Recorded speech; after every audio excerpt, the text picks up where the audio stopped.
যে মোদিজি বলেছিল 15 লক্ষ টাকা করে দেবে সবাইকে, অ্যাকাউন্টটা খুলি ওইটাতেই বোধহয় ঢুকাই দিবে, কিন্তু উল্টো কেস হলো।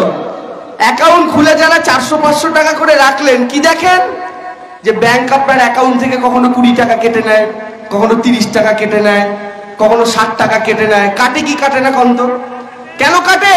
কারণ মোদিজির বন্ধুরা সব ব্যাংকের টাকা নিয়ে পালিয়ে গেছে, তাই জন্য আপনার আমার থেকে টাকা কেটে কেটে ওই টাকাটা ভরপাই করে। সব জায়গা থেকে জ্বালিয়ে খাচ্ছে সর্বত্র। আর উল্টো দিকে মমতা ব্যানার্জি সাধারণ মানুষের জন্য কাজ করছেন। আচ্ছা, আপনাদের এই যে রাস্তাটা ঝকঝকে, একটু মনে করে বলুন তো, যারা একটু 30, 40, 50 বছরের উপরে কাকু জেঠুরা আছেন, এই রাস্তাটার অবস্থা সিপিএম এর সময় কি ছিল? খারাপ ছিল কিনা? এই যে অংশটা, এইটাই ছিল রাস্তাটার অবস্থা, ঠিক কিনা? তাহলে দিদি প্রথম কাজ করলেন, দিদি রাস্তা করলেন, ফ্রিতে রেশন দিলেন, স্কুলের বাচ্চাগুলোকে মিড ডে মিলে মাংস, ডিম, সোয়াবিন খাওয়ালেন, স্কুলের বাচ্চাগুলোকে স্কুলে যাওয়ার জন্য সাইকেল দিলেন, পড়ার জন্য জুতো দিলেন, স্কুলের ড্রেস দিলেন, টেস্ট পেপার দিলেন, কন্যাশ্রী দিলেন, রূপশ্রী দিলেন, আমার আপনার মাকে লক্ষ্মীর ভান্ডার দিলেন। তারপরেও ভোট বিজেপি পায় কেন? কারণ বিজেপি শুধু ভোটের আগে আসবে, জয় শ্রীরাম বলে পালিয়ে যাবে। এটা কি করে হতে পারে? তাহলে আমরাও জয় শ্রীরাম বলে বলে ভোট নিই, কাজকর্ম কিছু করবো না। দিদিকে বলি, দিদি তুমি এত খেটে মরবে কেন? তুমি মানুষগুলোর জন্য খাটবে কেন? বিজেপি যদি জয় শ্রীরাম বলে কাজকর্ম না করে ভোট জিতে বেরিয়ে যায়, তাহলে আমরাও কাল থেকে জয় শ্রীরাম বলে ভোট নেব, তাই কিনা? কিন্তু দিদি তো মায়ের মন, এসব বোঝেন না। আর মায়ের মন কিরকম শোনেন? এই যে মোদিজি গ্যাসের দাম বাড়িয়ে দিয়েছে, দিদির তো কিছু করার নেই, দিদি দাম কমাতে পারছে না। কেন পারছে না? কারণ গ্যাসের দাম তো কেন্দ্রীয় সরকার বাড়ায়, রাজ্য সরকারের কিছু করার নেই। দিদি ভাবছে কি করে মানুষগুলোকে একটু কষ্ট থেকে মুক্তি দেওয়া যায়। দিদি ভেবে ভেবে কি করলো জানেন?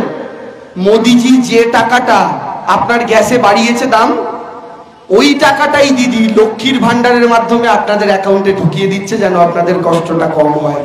এটা হচ্ছেন মমতা ব্যানার্জি। খুব বিজেপি ভোটের আগে আসে, ধর্ম ধর্ম বোঝায়, আবার রাজবংশী, কুর্মী, কামতাপুরী এইগুলোর মধ্যেও ভাগ বাটোয়ারা করে, জাতিসত্তার রাজনীতি করে। আচ্ছা, আমি আপনাদের বলি মায়েরা, ধর্ম আর জাতিসত্তার রাজনীতি করলে কার লাভ হয় জানেন? আমাদের মতো নেতাদের লাভ হয়, বিজেপির নেতাদের লাভ হয়। কেন লাভ হয়? আচ্ছা, আপনারা সবাই এখন আমার দিকে তাকিয়ে আছেন তো।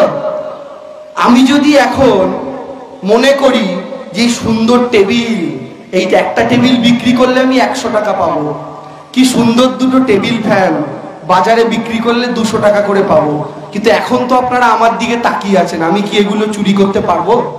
পারবো না। আপনারা তো দেখছেন আমায় ধরে ফেলবেন। তাহলে আমাকে চুরি করতে হলে কি করতে হবে? আপনাদের মধ্যে আগে ঝগড়া বাঁধাতে হবে। যেই আপনারা নিজেদের মধ্যে ঝগড়া করবেন, আপনি তাকাবেন এনার দিকে, ইনি তাকাবেন আপনার দিকে, আমি টেবিল চেয়ার নিয়ে কেটে পড়বো। বিজেপি এই রাজনীতি করে মায়েরা, বিজেপি এই রাজনীতি করে। আমাদেরকে নিজেদের মধ্যে ঝামেলায় মিটিয়ে রাখবে।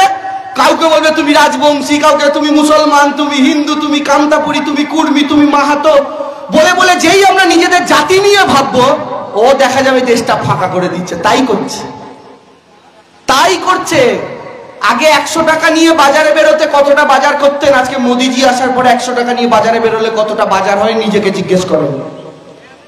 সংসার চালাতে হিমশিম খেতে হয়, কিন্তু রোজগার তো মোদিজি বাড়াতে পারেননি, কিন্তু খরচ বাড়িয়ে গেছে।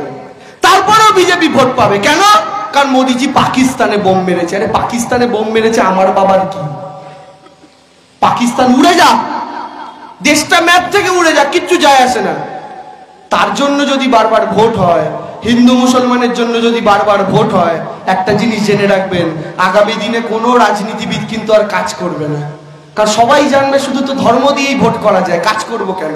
রাস্তাটা ভাঙাই থাকবে, ছেলে মেয়েটা কন্যাশ্রী রূপশ্রী হবে না। কারণ কাজ করে কি হবে? সেই তো ধর্মের আবেগে ভোট দেবে, রাজবংশী হিন্দু মুসলমানের গল্প শুনিয়ে ভোট নেব। এইটার থেকে এবার বেরিয়ে আসতে হবে মায়েরা দাদারা। অনেক হয়েছে, হিসাব করেন। দেবাংশুর কথা শুনেও ভোট দেবেন না, নিশীতের কথা শুনেও ভোট দেবেন না, শুভেন্দু অধিকারীর কথা শুনেও ভোট দেবেন না, তৃণমূলের নেতাদের কথা শুনেও ভোট দেবে না, কারোর কথা শুনবেন না।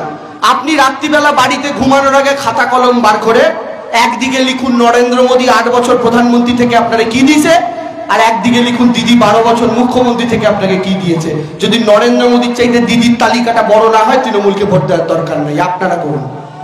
চ্যালেঞ্জ করলাম। আপনার ঘরে 10টা প্রকল্প হলে কটা দিদির, সেইটা হিসাব করে করুন। আপনারা জানেন এই যে দিদি স্কুলের এই যে বাচ্চা, ছোট ছোট বাচ্চাগুলো স্কুলে যায়, যে জুতো মোজা বই খাতা দেয়, দেওয়া তো দরকার ছিল না। কখন দেওয়া শুরু হলো? দিদি একদিন বাঁকুড়ায় জঙ্গলমহলের রাস্তা দিয়ে যাচ্ছে, তখন সদ্য মুখ্যমন্ত্রী হয়েছে, বুদ্ধদেব বাবুদের সরকার গেছে। দিদি যেতে যেতে দেখলেন কয়েকটা ছেলে মেয়ে খালি পায়ে হাতে প্লাস্টিক নিয়ে কোথায় জানি যাচ্ছে। দিদি গাড়ি দাঁড় করালেন, গাড়ি দাঁড় করানোর পর কাঁচ নামালেন, নামিয়ে ছেলে মেয়েগুলোকে ডাকলেন, বললেন এই শোন। ছেলে মেয়েগুলো এলো, একটা মেয়েকে জিজ্ঞেস করলেন, কিরে খালি পায়ে হাতে প্লাস্টিক নিয়ে কোথায় যাচ্ছিস? মেয়েটা বললো, দিদি আমার বাবা সারাদিন মাল খেয়ে পড়ে থাকে, কাজকর্ম কিছু করে না, আর আমার মা লোকের বাড়িতে বাসন মাজে, ঝাড় দেয়, এই থেকে যেইটুকু যা রোজগার হয় তাতে কি দিদি স্কুলে যাওয়ার জন্য মা জামা প্যান্ট কিনে দিতে পারে, জুতো মোজা কিনে দিতে পারে? দিদি আরেকটা ছেলেকে জিজ্ঞেস করলো, তুই কোথায় যাস? ছেলেটা বললো, দিদি আমার বাবা সন্ধ্যেবেলা হাটে ঘুগনি বিক্রি করতে যায়, ওই ঘুগনি বিক্রির টাকায় কি দিদি পিঠের বই স্কুলের ব্যাগ কিনে দিতে পারে বলো? আমিও বাবাকে আর বলি না, তাই প্লাস্টিক নিয়েই তাতে দুটো খাতার পেন নিয়ে স্কুলে যাই। খুব ভালো কথা। দিদি এই ঘটনা দেখার পর সাথে সাথে গাড়িতে বসে শিক্ষামন্ত্রীকে ফোন করলো। ফোন করে কি বললো জানেন? বললো আজ থেকে রাজ্যে একটা নতুন প্রকল্প শুরু হলো। শিক্ষামন্ত্রী বললো, দিদি কি? দিদি বললেন, যে মা বা বাবা অর্থের অভাবের জন্য তার ছেলে মেয়েকে জুতো মোজা বই খাতা ব্যাগ দিতে পারবে না, তাদের মা যদি বা নাও পারে কষ্টের জন্য, আর্থিক কষ্টের জন্য, তাদের বাংলার মা যে নবান্নে বসে আছে আজ থেকে তাদের জুতো মোজা বই খাতা দেবে। সেদিন থেকে নতুন প্রকল্প চালু হলো, বাংলার মাটিতে আপনার ছেলে মেয়েরা জুতো মোজা বই খাতা পায়। এটা হচ্ছেন মমতা ব্যানার্জি। কন্যাশ্রীর জন্য 25,000 টাকা, বিয়ের সময় রূপশ্রীর জন্য 25,000 টাকা, কে কবে ভেবেছে? কেউ ভাবেনি। আর পঞ্চায়েতে এই জন্যই তৃণমূলকে জিততে হবে, কারণ তৃণমূল জিতলে কাজ হবে, কাজ করবে। আর বিজেপি জিতলে যখনই যাবেন, দাদা রাস্তাটা ভাঙ্গা গেছে একটু সারায় দিবেন, ও বলবে কাকা জয় শ্রীরাম, বাড়ি চলে যান। কাকা রেশনের চালটা পাচ্ছি না, কি কেন পাচ্ছি না? বিজেপির যদি পঞ্চায়েত হয় যাবেন, এই চাল ফালের দরকার নেই, দেখছিস না মোদিজি পাকিস্তানে বোম মেরেছে, চুপ, চাল লাগবে না, বাড়ি যা, আপনি বাড়ি চলে আসবেন। ধর্ম দেখাবে, পাকিস্তান দেখাবে, ধর্ম দেখাবে, পাকিস্তান দেখাবে, রাজবংশী দেখাবে, হিন্দু দেখাবে, মুসলমান দেখাবে, কামতাপুরি দেখাবে, এই করে করে হয়ে গেল। আজকে আমি আপনাদের বলি, দিদি আর মোদির মূল তফাৎ। মোদিজি একসময় চা বিক্রি করতেন, সবাই জানেন।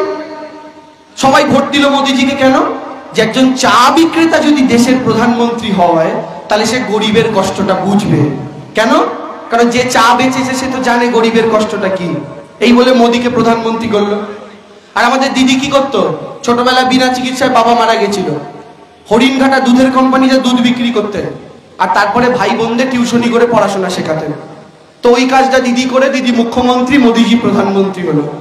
কিন্তু মোদিজি প্রধানমন্ত্রী হওয়ার পরেই নিজের জন্য কিনলো একটা স্যুট, আর সেই স্যুটের দাম কত? শুনলে ঘুরে যাবে মাথা, পেটে করবে ব্যথা। একটা স্যুটের দাম 10 লাখ। আপনি ভাববেন 10 লাখের স্যুটে কি আছে রে ভাই? এই আমি জামা পরে আছি, বোতামগুলো দেখছেন প্লাস্টিকের, মোদিজির স্যুটের বোতামগুলো সোনার, সুতোর কাজের জায়গায় সোনার কাজ। সত্যি করে বুকে হাত থেকে গন্ধ মায়ের দাদারা, যে লোকটা একসময় চা বিক্রি করতো, গরিবের কষ্টটা বুঝছে, সে কি কখনোই 10 লাখের জামা পরার ফুটানি করতে পারে? সে কিন্তু পারে না। হলো এবার 10 লাখের স্যুটে শেষ নয়, বাবুর আরো একটু ইচ্ছা জাগলো। কি? আপনি ভাবেন একটা বাইক কিনবো, 1 বছর ধরে টাকা জমিয়ে একটু কষ্ট করে একটা বাইক কেনেন, বা একটা সাইকেল কেনেন, বা একটা টোটো কেনেন। মোদিজি হঠাৎ করে একদিন ভাবলেন আমি একটা বিমান কিনবো, প্লেন। প্লেন অর্ডার দিলেন আমেরিকা। একটা প্লেনের দাম কত? 8,000 কোটি টাকা। একটা প্লেন 8,000 কোটি মানে কি? 100,000-এ 1 লাখ, 100 লাখে 1 কোটি, এরকম 8,000 কোটি দিয়ে মোদিজি প্লেন কিনলেন নিজের জন্য। ভালো কথা। মোদিজি নিজের জন্য প্লেন কিনলেন। এবার আপনারা একটা কথা বলুন, মোদিজি নিজের জন্য যে প্লেন কিনেছে, উনি তো প্রধানমন্ত্রী, দিদি তো রাজ্যের মুখ্যমন্ত্রী। তাহলে মোদিজি যদি 8,000 কোটি খরচ করে নিজের জন্য প্লেন কিনতে পারে, দিদিও কিনতে পারতেন 8,000 কোটি খরচ করে নিজের জন্য প্লেন। তো দিদি কি করলেন? মোদিজি 8,000 কোটি খরচ করে নিজের জন্য প্লেন কিনলো, আর দিদি সেই 8,000 কোটি খরচ করে আপনার স্কুলে পড়া ছেলেদের পাতে মুরগির মাংস ডিম তুলে দিল, মায়েদের অ্যাকাউন্টে কন্যাশ্রী পাঠিয়ে দিল। এটা হচ্ছে মোদিজি আর দিদির তফাৎ। দিদি নিজের জন্য করে, মোদি নিজের জন্য করে, দিদি আপনার জন্য করে। এটা হচ্ছে মূল তফাৎ। সেই দিদি যদি ভোটে না যেতে, 19-এও এখান থেকে খারাপ রেজাল্ট, 21-এও খারাপ রেজাল্ট, কিন্তু দেখুন গোটা রাজ্যে জিতেছি, এইখানে জিতিনি কেন? মানে এখানকার মানুষকে ধর্মটা বেশি খাইয়ে দিয়েছে। আর ধর্ম এমন এক নেশা, নেশায় যখন থাকবেন তখন হেভি লাগবে, নেশা কাটার পরে মুশকিল। কেমন মুশকিল? একটা ছেলে ছিল, ছেলেটা রোজ মদ খেত, মদ খাওয়ার পরে টলতে টলতে তার বাড়িতে ঢুকতো। আমার পাড়াতে এরকম এক কাকা ছিল, রোজ মদ খেত, একদম নেশা করে বাড়িতে ঢুকতো। তো আমি আমাদের পাড়ায় গেছি, রাত্রিবেলা 11টা 11:30 বাজে, তখন আমি মিটিং করে ফিরছি, দেখি কাকা মাতাল হয়ে বাড়ির দিকে যাচ্ছে, টলতে টলতে, একবার এদিক হেলে একবার ওদিক হেলে, হেলতে হেলতে বাড়ি যাচ্ছে। তা আমি দেখছি কাকা যাচ্ছে মাল খেয়ে, টলতে টলতে টলতে টলতে হঠাৎ করে দেখি পাশ থেকে একটা বাইক গেল, কাকাকে ধাক্কা মারলো, কাকা ছিটকে নর্দমা। এত জোরে বাইকটা ধাক্কা মেরেছে, আমি দেখে নিশ্চিত যে কাকার তো নিশ্চয়ই কয়েকটা হাড় ভাঙবেই ভাঙবে, ব্যথা সেই লেগেছে। কিন্তু আমি অবাক, দেখি কাকা নিজেই নর্দমা থেকে উঠে কাহনা পেয়ার হ্যাঁ গাইতে গাইতে আমার বাড়ির দিকে যাচ্ছে। আমি বললাম কি হলো? এত জোরে ধাক্কা খেলো, 2-4টে হাড় ভেঙে যাওয়ার কথা, সেই কাকা গান গাইতে গাইতে বাড়ি যাচ্ছে, ব্যাপারটা কি? আমি আর রাত্রিবেলা, এত রাত্রি হয়ে গেছে বলে বাড়ি গেলাম না। সকালবেলা ঘুম থেকে উঠে আমি কাকার বাড়ি গেলাম, আর ওই কাকার বাড়িতে তার বুড়ি মা আছে। কাকার বাড়ির কাছে সকালবেলা গিয়েই শুনি কাকা উ আ করে চিৎকার করছে, আর তার মা তার পিঠে বরফ ঘষছে, চুন হলুদ ঘষছে, আর সেই কাকার কি কান্না। আমি ঘরে গেলাম, বললাম কি গো কাকা, ব্যথা কেন? বলে আরে কাল বলো না, নর্দমায় পড়ে গেছিলাম। বলছি কাকা আমি তখন তোমার পেছনেই ছিলাম, আমি দেখেছি, কিন্তু আমার একটা কথা বলো তো, কালকে যখন নর্দমায় পড়ে গেলে, হাতটা যখন ভাঙলো, তখনও গান গাইতে গাইতে বাড়ি এলে, কিন্তু ব্যথা করছে সকালবেলা উঠে কেন? তখন ঠাকুমা বলছে বাবা বুঝোস না, কালকে এমন মাল খাইয়া ছিল, মালের নেশায় ব্যথা বেদনা কিছু বোঝে নাই, সকালে যেই মালের নেশা খান কাটছে উয়া উয়া করতে শুরু করছে। আমি তখন ঠাকুমারে কইলাম ঠাকুমা তোমার পোলার মতোই হয়েছে আমাদের দেশের লোকের অবস্থা, যতক্ষণ ধর্মের নেশায় থাকে গ্যাসের ব্যথা, তেলের ব্যথা এইসব বোঝে না, যেই ধর্মের নেশা খান কাটে তখন ব্যথায় উয়া উয়া করে চিৎকার করতে থাকে। আজকে আমাদের হয়েছে সেই অবস্থা, ওই পাড়ার মাতাল কাকার মতো। আসলটা বুঝতে হবে, ধর্মের নেশায় থাকলে হবে না। আপনার কাজ কোনো পার্টি করবে না, খাটতে হবে আপনাকে, রোজগার করতে হবে আপনাকে, আপনার ভাত জোগাড় করতে হবে আপনাকে। কিন্তু এটা দেখতে হবে আমি যে খেটে রোজগার করছি, কে ক্ষমতায় থাকলে আমার সেই রোজগারের টাকাটা বেরিয়ে যাবে, আর কে ক্ষমতায় থাকলে আমি কিছুটা সঞ্চয় করতে পারবো। দিদি আছে বলে কিছু সঞ্চয় করা তাও যায়, আর মোদি আছে বলে সব টাকা দাম বৃদ্ধিতে বেরিয়ে যায়।